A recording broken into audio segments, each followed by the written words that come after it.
Welcome back to some new malicious compliance stories, where people comply to the letter, but not the spirit of a request. I hope you had a great day. The first story is called Not Clean Enough. This was a few years back when I was working in a pet store.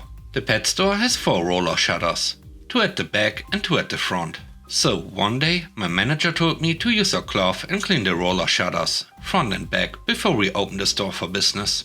There was never enough time to clean all the roller shutters before we opened the store. Bear in mind that I arrived at the store at 7 AM to clean the cages, feed the animals, and brush the cats and dogs to be well presented to potential customers.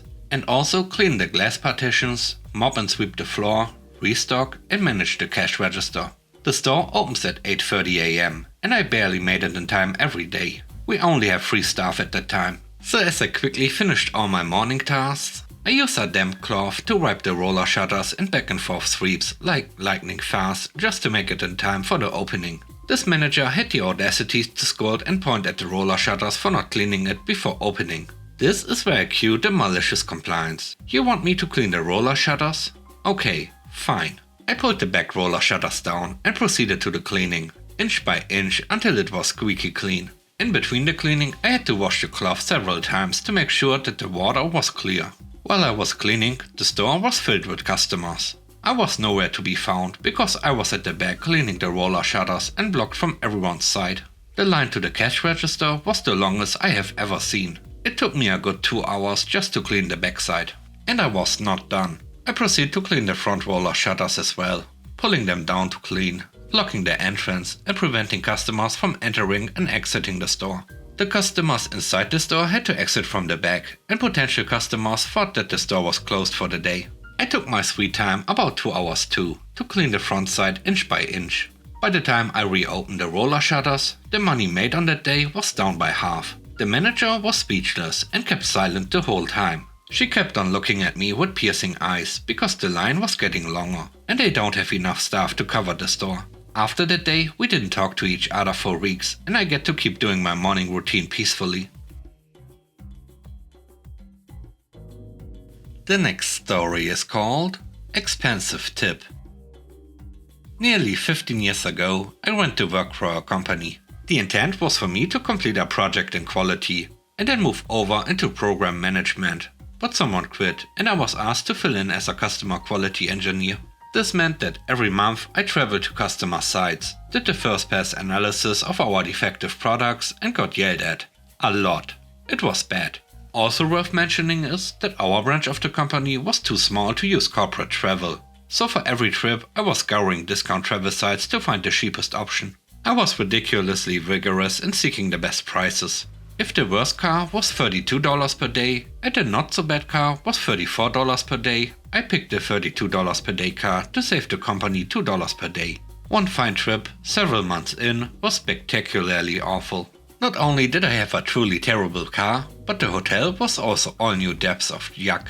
My shoes stuck to the carpet in my room and the security flipper thing on the door was plastic. Also, it was in the worst part of town, and I worried about my safety, to the point that I ended up pulling the little couch over to block the door and sleeping on it.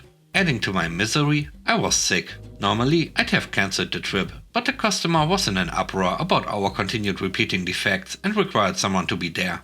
I made this trek every month, and once during every trip I would eat at the local Outback Steakhouse. It was a known quantity, the people who worked there were great, and it helped me to have that connection. On this particular trip, I made my way to the Outback for dinner, and I was clearly sick and miserable. And the workers took care of me. They sat me next to the fireplace, brought me tea, and had the kitchen make me chicken noodle soup even though it wasn't on the menu. I nearly cried, I was so grateful. My bill for dinner was less than $10, so I charged $20. Yes, more than 100% tip, but their kindness kept me going. I got home, did my expense report, and turned it in. My director called me into his office and screamed at me about how the corporate policy was 10% tip and it should never exceed 15 and what was wrong with me for paying them so much. Remember, the total bill, including the excessive tip, was $20. It broke me. It shattered my loyalty to the company's bottom line. So I made them give me the corporate travel policy where the tipping policy was outlined. And from that moment on, I followed the corporate travel policy exactly. No more bad cars. I'm in midsize or better. No more flying out at 4 AM in the center seat. The flights fit my schedule and I sat where I wanted. No more scary hotels in the worst part of town. Now I'm staying at the nicest executive hotel allowed by the policy. The cost of my trips was pretty regularly double or triple what they had been, adding up to thousands of dollars a year. But I never disobeyed their allowable tip policy again. The true irony?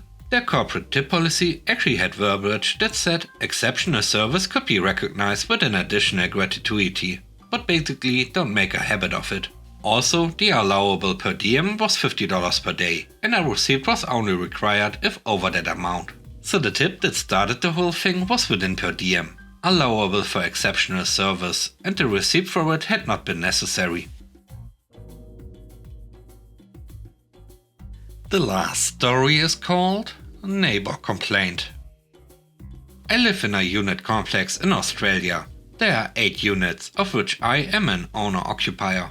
I have quite serious ADHD, and part of that manifestation is that I am extremely messy. Not an excuse, but an explanation. I don't get to hoarding levels, I don't live in filth, but my home looks like my brain. That doesn't affect anyone in my unit complex, except for me and the guy who lives diagonally up and to the right of me. And honestly, if he was almost anyone else, it wouldn't affect him either.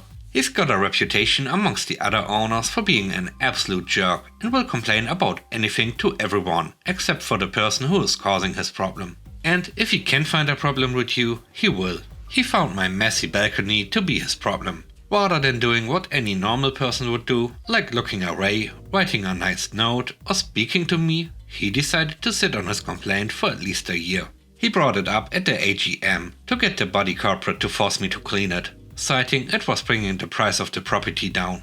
Rest assured that he wasn't planning on selling, so that argument made no sense. I wasn't there because I was sick that day. Now, I'm a fair person, and I agreed it was messy.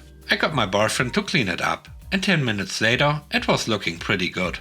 A sweep and stacking of pots and it was fine. But no, a few days later the BC president knocked on my door and told me it wasn't good enough and I'm not allowed any empty pots and dead plants on the balcony.